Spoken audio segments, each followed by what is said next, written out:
Welcome to Beyond Business Podcast. Saya Franky Wijaya dari BNI Pioneer. BNI adalah bisnis network internasional yang telah ada di lebih dari 80 negara dan di Indonesia sendiri ada lebih dari 20 chapter di seluruh kota besar di Indonesia. So BNI adalah sebuah komunitas bisnis di mana para pemilik bisnis bernetworking dan mencari referral, bahkan memberikan referral supaya bisa mengembangkan bisnis mereka masing-masing. So hari ini teman-teman semua akan diberikan begitu banyak insight dari para pemilik bisnis yang ada di BNI Pioneer. So here you go, this is Beyond Business Podcast.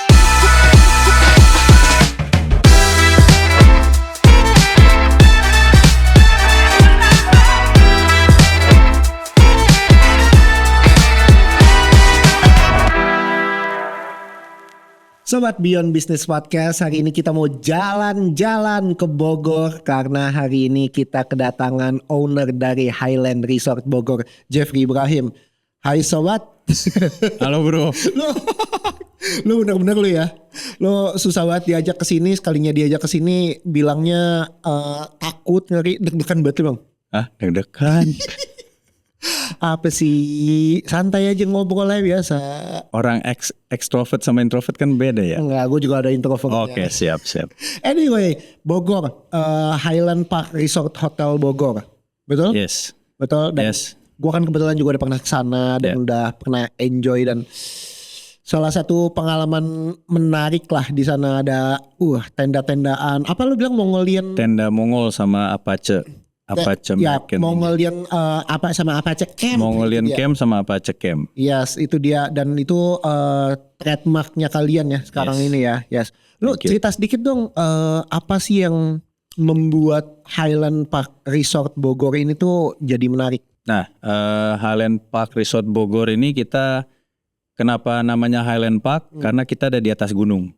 Ya, di atas kaki, absolutely. di atas kaki gunung, sehingga kita pakai nama Highland karena tanah yang tinggi.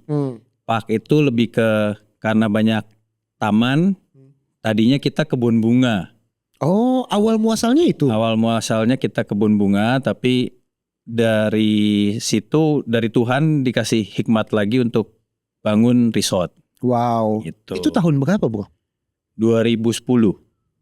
Tapi taman bunganya udah ada sebelum itu? Kalau lahannya kita dari 1998. I see. 96. Oke, 96. Tumbuhin bunga tuh? Iya.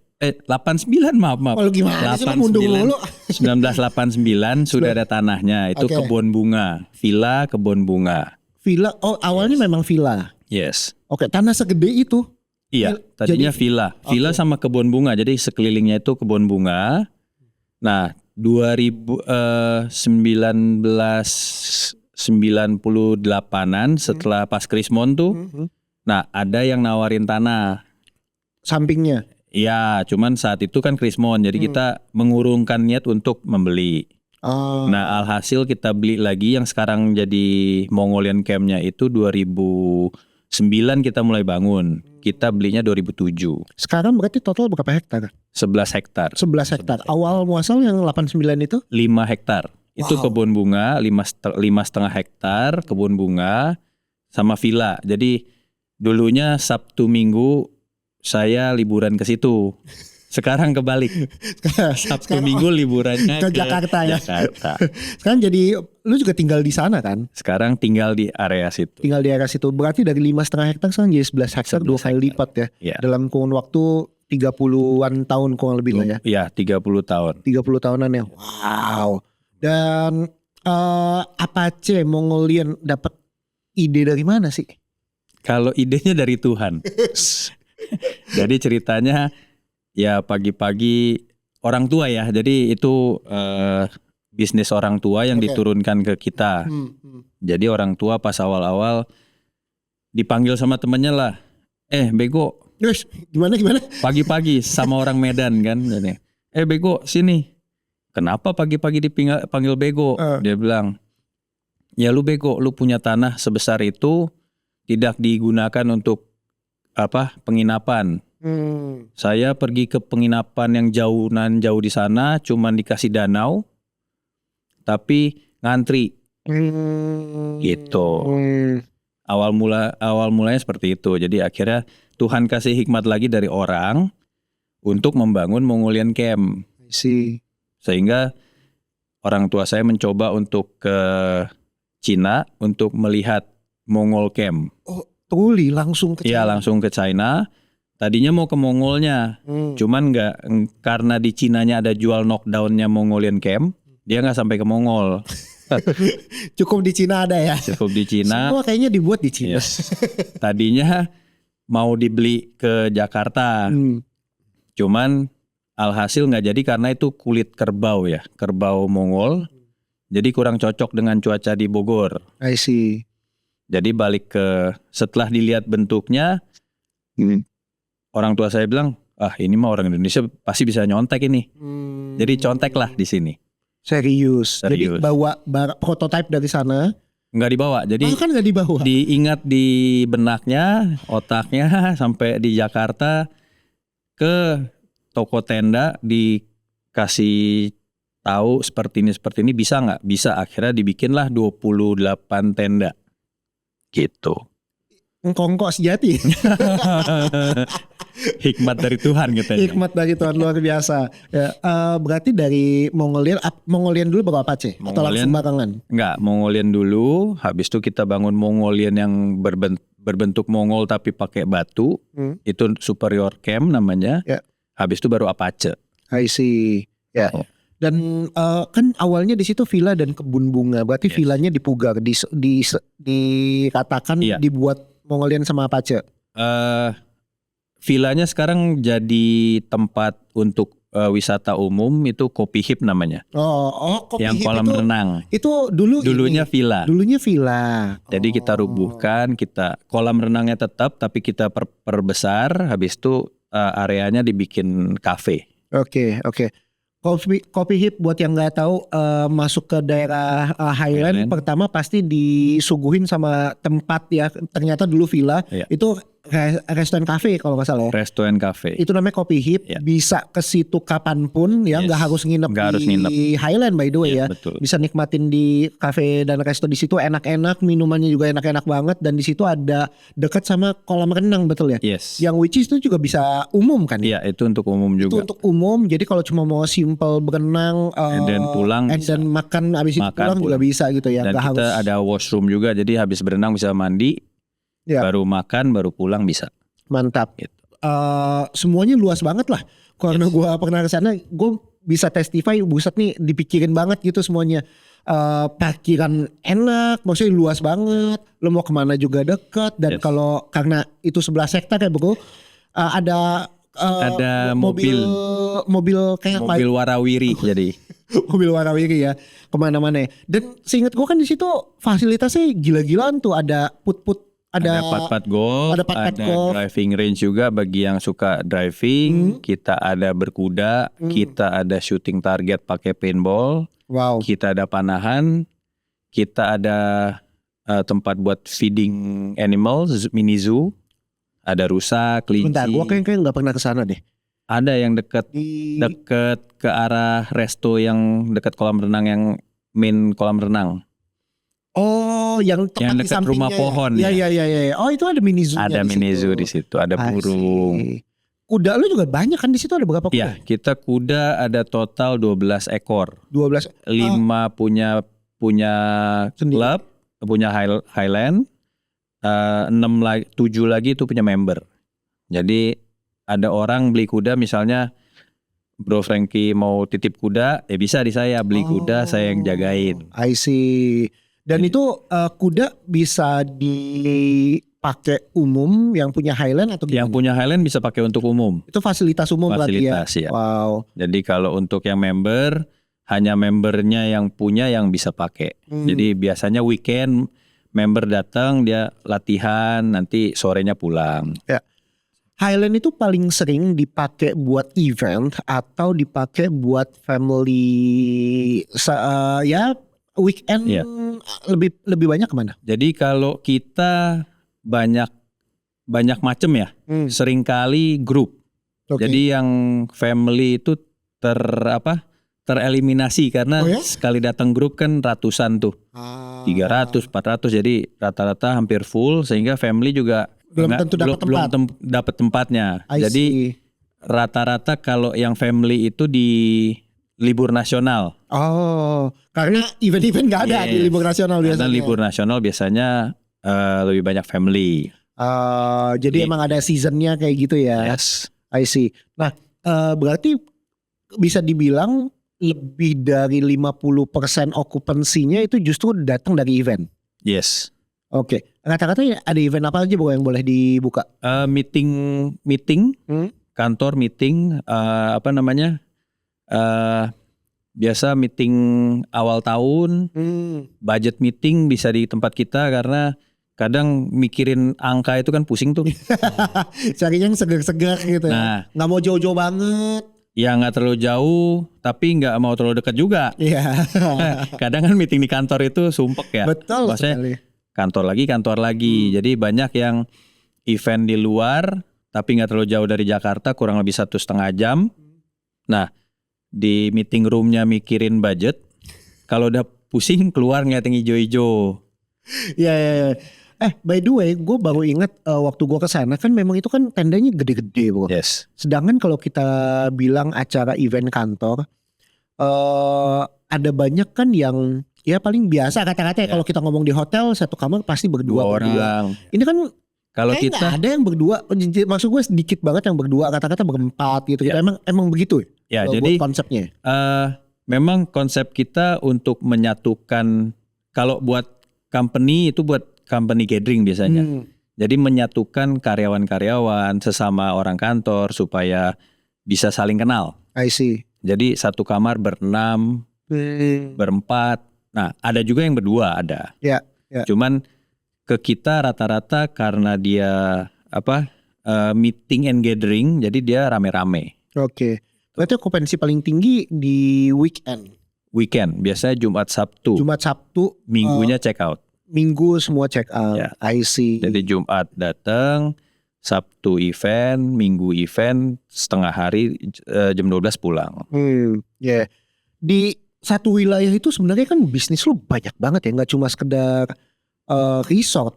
Ya. Ada namanya hotel, tapi gue gak pernah lihat hotelnya nih. Ya, hotelnya lagi on the way. On the On the way. Nambah lagi? Bangun ya, lagi pembangunan. di lahan yang sama atau lo beli lahan lagi? Enggak, lahan yang sama kan kita lahan 11 hektar belum semuanya Utilisasi ya? Ya. Belum semuanya. terisi. Ya. Jadi sekarang yang mau kita isi yang bagian dekat Kopi Hip. Kopi Hip. Ya, yang pintu masuk. Jadi Ya, Kopi Hip ke sana kan sebenarnya kan kuda. Ya, kan? kandang kuda, belakangnya itu masih besar. Jadi itu yang mau kita bangun. Sekarang kita lagi bangun namanya The Caves. Itu nuansa goa, tapi dalamnya kamar-kamar. Oke. Jadi itu buat orang-orang berdoa. Kadang kan umat Katolik dia demen doa rosario ya. Nah, di dalam situ. Oh. Tapi itu bentuknya apa? Fasilitas, maksudnya fasilitas atau kamar atau? Kamar. Jadi kita sewain kamar. Oh gitu. Jadi satu kamar bisa berempat. Seru amat. Iya. Di daerah situ juga tuh. Daerah situ juga. Tapi hotel juga daerah situ nanti. Yes. Prediksi kapan? Mungkin 2-3 tahun lagi lah. 2-3 tahun lagi. Oke. Nice. Nah, yang tadi gue bilang kan kayaknya di lingkungan lu kayak bisnisnya banyak, nggak cuma sekedar camp, mau ngeliat camp dan resort lah ya. Ada juga si Kopi Hip itu kan. Kopi Hip. Ada si kolam renang kan itu juga bisa buat umum. Ada florist kalau nggak salah. Ada kita sebenarnya ya karena awalnya kebun bunga, jadi kita juga ada florist. Banyak banget. Apalagi bro? Highland Equestrian Club yang mau berkuda bisa. Oh, itu bisa jadi buat kuda-kuda. bener-bener latihan berkuda, jumping, dressage. Itu juga bisa di sana. Bisa. Wow. Itu ada banyak sekali ya. Tapi lu bukan lu kebayang, tapi lebih kepada waktu pertama kali bikin bisnis si Highland ini, lu kebayang gak sih bakal segitu banyak SKU-nya gitu loh, kayak item yang lu jual jadi banyak banget gitu loh, nggak cuma sekedar resort gitu. Kalau gue sih nggak kebayang karena orang tua gue yang ngebayangin, gue yang nerusin. Kita ngomongin orang tua dan lu sebagai second generation. Lu sebagai second generation kan quote unquote kan ya lu terima kan. Yes. Lu terima kondisi gua nggak tahu tuh di belakang layar lagi bagus atau lagi jelek nih si Highland. Tapi kan mau nggak mau lo terima dengan kondisi semua bisnis unit di dalamnya juga sudah udah ajek kan, udah berjalan gitu loh. Nah lu sebagai orang yang I don't know background lo kayak gimana, tapi kan lo langsung pegang sesuatu yang wah huge secara lokasi, maksud gue secara besaran lokasi tuh huge banget loh. Terus itu tantangannya apa aja bro? Banyak, ngurusin karyawan, termasuk HR, human resource-nya, terus keuangan. Sekarang juga lagi building terus kan, sehingga cash flow-nya harus kita sesuaikan. Ya, jadi nggak gampang. Apalagi dengan kondisi orang tua yang masih aktif. Oh, sekarang masih jadi aktif. masih on hand, sehingga harus sedikit belajar untuk bisa bernegosiasi. Nice. Nah, pertanyaan menarik gue nih ya, tiba-tiba gue keinget adalah orang tua lo masih sehat. Gue pernah ketemu lah bokap. Dan menurut gue dia masih banyak ngelakuin hal-hal yang strategis. Lu kan tapi udah pegang operasional bro. Yes. How you leading up ke bokap lo? Dengan memberikan contoh-contoh. Jadi nggak bisa menggunakan harus begini by the textbook. Kalau kita lulusan S1, S2 kan ada textbooknya ya. Tapi kita nggak bisa melakukan itu ke atas. Ya kita harus kasih contoh. Kalau diterima, ya sudah. Alhamdulillah. Bagus. Ya. Kalau nggak diterima ya kita lakukan terus. I see. Dengan rutin gitu. I see. Bangun trust ya. Yes. Sama bokap ya. I see. Nah, lu sebagai second generation dan ibaratnya sekarang kan belum 100% full lo yang kelola. Bener ya? Belum 100% ya. Apa yang lu lakukan untuk bisa mengembangkan si bisnis ini, atau pengembangan bisnis masih di bokap? Pengembangan bisnis masih di bokap, orang tua. Tapi sekarang dia akan menginformasikan. Nextnya gue mau bangun ini ya, gue mau bikin ini ya. Oke. Kira-kira menurut lu gimana? Wow, udah dibalikin lagi ke lu ya. Ya kadang menurut saya, oh ini dananya kegedean, nggak bisa. Ya kamu carilah salesnya. Oh gitu. Jadi begitu. Jadi karena gue di sales ya begitu. I see. Yang lu lakukan untuk bisa kembangin salesnya si Highland kayak gimana? Supaya kita semua nih mungkin yang denger mau coba datang, apa sih yang lu tawarkan sebenarnya di Highland sekarang ini? Nah jadi kalau kita ke sales kita, ya yang kita lakukan adalah menjangkau tamu-tamu yang ada. Jadi kita yang jemput bola, nggak bisa nunggu bola datang. Jadi kita datang ke perusahaan-perusahaan, joining BNI, salah satunya itu menjadi sebuah fasilitas yang bagus ya. Jadi orang banyak mengenal Highland melalui network ini. Jadi menurut gua networking is a must. Wow. Lo waktu itu tahu BNI dari mana ya? Dari Pak Jimmy Chua. Orang yang pertama kali hadir di podcast ini ya. Oh itu dia ya. Itu Jimmy Chua. Itu orang. Oke. Dan gimana menurut lo masuk ke komunitas bisnis kayak BNI ini membantu bisnis seperti resort ini kan bukan barang ada kayak gelas, gue jualan gelas, lu jualan tempat. It's a service ya. Ya service. Gimana yang bisa membantu lo? Dari teman ke teman, jadi teman networking ini. Jadi di BNI Pioneer ini kan kita banyak member ya. Nah teman-teman satu-satu kan yang tadinya nggak tahu jadi tahu Highland. Nah jadi kan kendala kita dari dulu itu adalah marketingnya. Nah kita sudah pakai Instagram, pakai macam-macam YouTube. Namun jangkauannya masih kurang sebenarnya. Sehingga dengan gabung dengan BNI ini networking kita semakin luas. Dan BNI ini kan bukan cuma Pioneer, ada macam chapter-chapter lain dan alhasil banyak sekali teman-teman yang mengenal Highland ini dari situ. Ya, apalagi kalau nggak salah leadership bootcamp tahun lalu Yes. BNI pakainya Highland. Yes. Ya. Itu lebih exposure-nya tinggi banget ya, Yes. karena semua chapter tahu. presiden chapter semua datang ke Highland, jadi pada tahu ya. Dan gue ingat waktu lu jadi new member, lu adalah orang pertama yang diundang ke LTRT loh. Iya, Iya kan? karena LTRT adalah leadership TLT, leadership team accountable. Jadi perkumpulan semua LT3 ya, presiden, vice president sama secretary treasurer, director consultant sama ambassador itu kan dikumpulin tuh ya. Yes. Ada online, ada onsite, dan onsite pertama kali waktu itu ada konsep siapa new member yang dalam 3 bulan langsung jadi green member. Betul. Dipanggil untuk present bisnisnya apa kan, ke semua chapter kan, dan lu adalah salah satu orang pertama kan. Oh, itu gimana tuh rasanya? Itu kaget, stres. Karena biasa introvert kan. Tapi exposure lo jadi luar biasa kan ya? Ya, jadi dari situ baru National Director mau mencoba untuk ngadain event di Highland kan? Ya. Jadi exposure itu yang sangat membantu. I see. Wow. Oke. Since lu adalah second generation, sebenarnya lu berasa, ini pandangan gue karena gue nggak punya privilege, orang tua gue punya bisnis yang gue lanjutin gitu loh.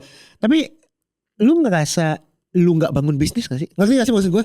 Kalau gue ngerasa banget nih bangun bisnis karena gue dari nol gitu loh. Kalau lu sebagai orang yang memang, ini kita lagi ada terminologi pewaris versus perintis nih ya. Kita perlu santai menanggapi bahwa it's okay jadi perintis and it's okay jadi pewaris sebenarnya, karena jadi pewaris juga at the end ada challenge-nya sendiri kan. Nah, dalam konteks lu kan sebenarnya tidak membangun dari nol. No. Tapi lu pasti punya 1001 tantangan lainnya yang gua sebagai perintis nggak rasain kan. Iya, exactly. Tapi boleh cerita nggak lu sebagai second generation apa sih yang lu hadapin, dan pertanyaan tadi gua, lu ngerasa bangun bisnis gak sih? Kalau ngerasain bangun bisnis enggak. Oke. Tapi memiliki bisnis iya.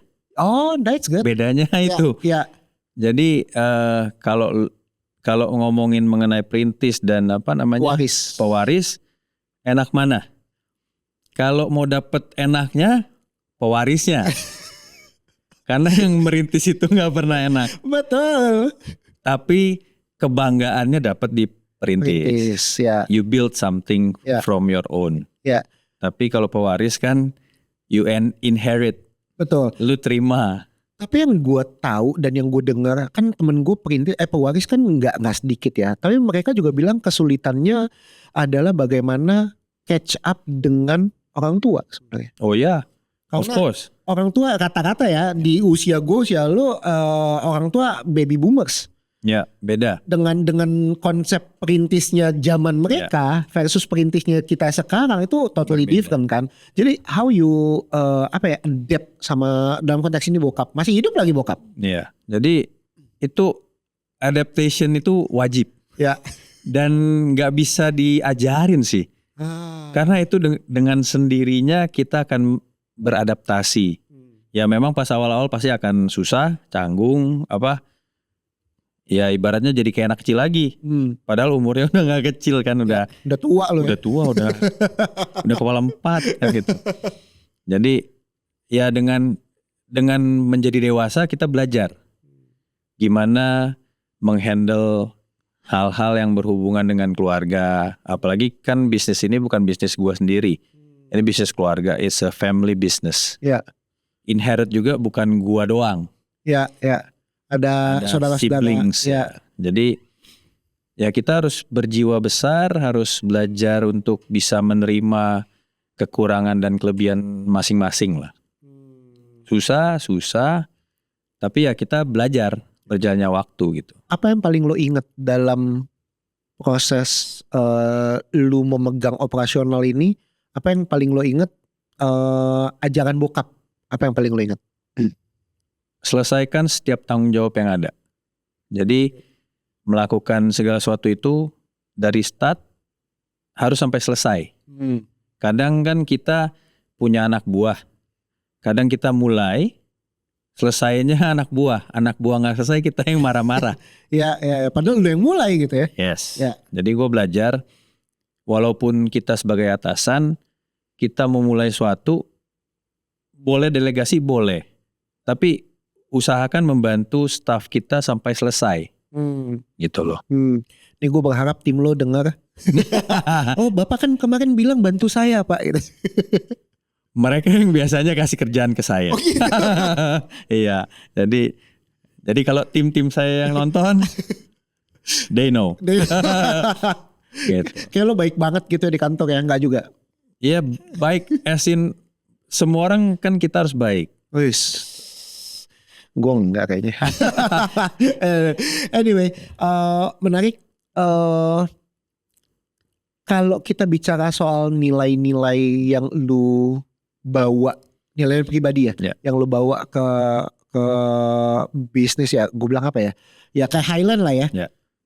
Ada nggak sih nilai-nilai yang sebenarnya gue nggak bisa bilang bentrok, tapi nggak sejalan sama apa yang sebenarnya udah ada. Ini kan bukan lo yang buat gitu, ngerti maksud gue? Ada nilai-nilai yang memang sudah dimasukkan di dalam bisnis ini, kemudian ada nilai-nilai yang menurut lo nggak sejalan, ada nggak sih? Ada, dan banyak. Seperti bagaimana memanage staff. Dalam artian, apakah kita harus galak atau negotiable, atau bagaimana? Nah itu kadang bentrok tuh. Kadang yang menurut gua harus keras, tapi ya orang lain menganggap oh nggak harus segitu. Nah tapi kadang ada hal-hal yang kita pikir nggak perlu terlalu dikerasin lah yang ini. Ini harus SOP gitu loh. Jadi hal-hal seperti itulah. Ya, jadi ada hal-hal yang bersinggungan gitu ya. Yes. Mungkin gue penasaran satu lagi adalah, menurut lu, I'm not in family business, tapi klien gue banyak sekali family business, dan gue pengen tahu dari sudut pandang lu, apa yang orang lain nggak tahu tentang family business? What do you think? Family business is about family. Jadi banyak orang bilang jangan campur adukan keluarga dengan usaha, jangan campur adukan keluarga dengan pekerjaan. In family business you can't do that. Family and business mixed together. Jadi ya mungkin harus belajar untuk memisahkan itu di waktu kapan. Masalah usaha, kerjaan ya di kantor. Tapi kalau masalah keluarga, usahakan di rumah. I see. Which is nggak gampang sih kadang. Betul. Lu lagi. Kadang di kantor yang marahin lu adalah adik lu, ya kan? Ngerti lagi. Kadang seperti itu. Jadi ya harus bisa, tapi di atasan lu di kantor. Nah yo gimana? Kalau secara hierarki keluargaan kan dia di bawah, kakaknya. Betul. Tapi secara kantor kan dia atasan. Dia di direktur utama misalnya. Saya direktur sales. Jadi berhubungan kan. Jadi ya itu yang harus kita jaga. Jadi sebenarnya pernyataan yang bilang bahwa enak ya family business, lu diem aja sebagai anak ya, lu diem aja dapat duit, itu benar gak sih? Maksudnya bukan dapat duitnya, tapi bahasa di enak ya family business, lu ngerasa enaknya nggak sih sebenarnya? Kadang seperti yang pepatah bilang, rumput tetangga selalu lebih hijau. Until you face it, until you know how you make it green, then you know. Jadi rumput tetangga hijau itu kan karena dipupuk, dikasih pupuk. Harga pupuknya kan kita nggak tahu. Yes. Nah ketika kita mau dapat pupuknya, dia greennya rumputnya hijau loh. Pupuknya harganya 1 juta. Sedangkan rumput kita agak kuning-kuning. Pupuknya pupuk kandang. Dari yang gratis. Kan gitu. Jadi kadang kita nggak pernah tahu sampai kita nyemplung di dalamnya. I see. Tapi kalau dari lu sekarang nih, Om Jeff. Kok jadi Om tiba-tiba? Oh iya, nggak apa-apa dong. Lu ngerasa enjoy nggak sih ngejalanin this kind of family business? Yes, setelah sekian lama baru akhirnya belajar bahwa you have to enjoy your life. Ya. Sehingga apapun yang ditaruh di tangan kita ya harus kita enjoy. Jadi kadang saya dulu sempat belajar tuh passion kita apa. Ya. Jadi kita harus hidup sesuai dengan passion. Ya. Laki untuk anak-anak kita membebaskan mereka untuk melakukan passion mereka. Ya. Kalau kayaknya umuran kita enggak deh, enggak kebagian. Benar. Mungkin dirimu mungkin bisa, mungkin gua enggak, karena memang sudah aturan dari situnya udah turunan dari situnya. Saya harus menjalankan usaha keluarga. Jadi mau nggak mau saya harus mengenjoykan. Ya. Nah ini mungkin pertanyaan lanjutan ya. Kenapa gue tanya ini? Karena ada banyak temen gue, saudara gue lah, memutuskan untuk nggak mau lanjutin bisnis bapaknya. Oke. Karena dia merasa bahwa yang tadi lo bilang, gue nggak enjoy sama industri ini, bidang ini. Pertanyaan gue adalah, tapi di beberapa keluarga itu wajib, lo nggak punya pilihan. Yes. Nah, maksudnya gue masuk ke pertanyaan itu, lo rasanya gimana? Jadi tadi kan lo mention bahwa kayaknya lo nggak punya pilihan, nggak bisa pilih passion lo apa karena kayaknya wajib lo lanjutin. Yes. Ya nggak? How do you feel dengan kondisi ini? Ya kalau mau di feel rasain kan ya, kalau dirasain ya kok hidup gue gini banget ya. Tapi karena life must go on, nggak bisa diapa-apain. Jadi kita harus menyemangati diri sendiri. Kita jalanin, bersyukur, kita jalanin apa yang sudah diberikan Tuhan di tangan kita gitu. Kalau menurut gue ya kalau ada teman-teman lain, gue nggak bisa kayak gitu, ya mungkin jalanmu bukan di sini. Kan gitu. Ya, dan lo akan memutuskan mengambil jalan ini ya. Untuk bisa enjoy posisi yang memang inherit di lo, walaupun lo awal nggak tahu, lo awal suka nggak sih sama kerjaan? Saya sebenarnya lulusan banking finance. Jauh amat. Tapi kan lo pegang duit juga di sini. Ujung-ujungnya sekarang pegang duit. Jadi banking finance, lulusan banking finance, S2-nya manajemen. Tadinya kerja di bank, bank permata. Nah dari situ orang tua ngeliat kerjanya susah ya, digajinya nggak gede-gede, tapi kerjanya sampai jam 11 malam. Itu realita, brother. Tapi saya enjoy sebenarnya kan gitu kan. Ya itu dia. Cuman ya karena orang tua menginginkan anaknya meneruskan usahanya. Ya, sangat dipahami. Ya setelah berembuk dengan istri dan mentor-mentor yang lain. Nah saya mengambil jalan untuk menyenangkan hati orang tua menjalankan bisnisnya. Oke, which is tapi sampai sekarang pun lo tetap enjoy jalanin itu ya. Gue merasa podcast ini lumayan personal gitu maksud gue, karena gue pikir gue akan cukup banyak nanyain Highlandnya, tapi entah kenapa ngalirnya banyak ke apa lu dan your family business, which is menurut gue ini episode yang menurut gue menarik juga, karena nggak banyak di episode tuh gue cukup banyak gali personal internalnya internal gitu. But anyway, thank you banget. Mungkin pertanyaan terakhir, lu pernah gagal nggak?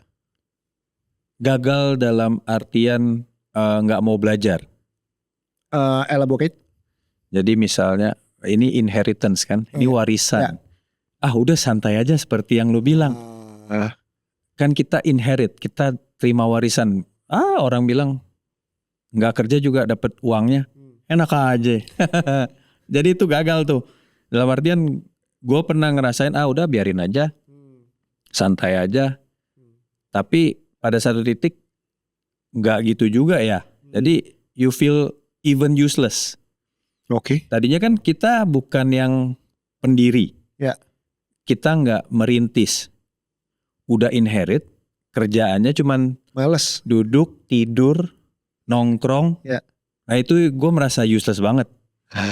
Sehingga gue berusaha untuk apa sih yang bisa gue lakukan untuk perusahaan ini gitu. Dan akhirnya buat lu jadi JFK yang sekarang gitu ya. So kayak gak malas-malas lagi. Ya gabung ke BNI salah satunya. Iya karena lo harus bangun pagi sekali bukan. 7.30. 7.30. Bro Jeff, thank you very much. welcome. Waktu udah menunjukkan habisku sudah ditegur nih. Tapi anyway, gue enjoy obrolan kita hari ini. Thank you. I hope dari podcast ini orang-orang makin tahu soal Highland dan ownernya Highland dan second generationnya Highland tuh punya value yang seperti apa supaya bisa memastikan bahwa ya Highland tempat yang gak cuma sekedar gue beli tempatnya, tapi gue tahu ownernya atau second generationnya punya value yang seperti apa sehingga gue bisa enjoy menikmati semua tempat ini gitu. I hope hotelnya cepet jadi, jadi biar bisa namanya pas ya, Resort and Hotel Bogor ya. Sekarang kan belum ada tuh hotelnya. Kalian nama-namain aja di situ ya. Iya. Bro Jeff, thank you very much. Okay. See you bro. Thank you. Thank you. See you in the next podcast. Thank you. Bye bye.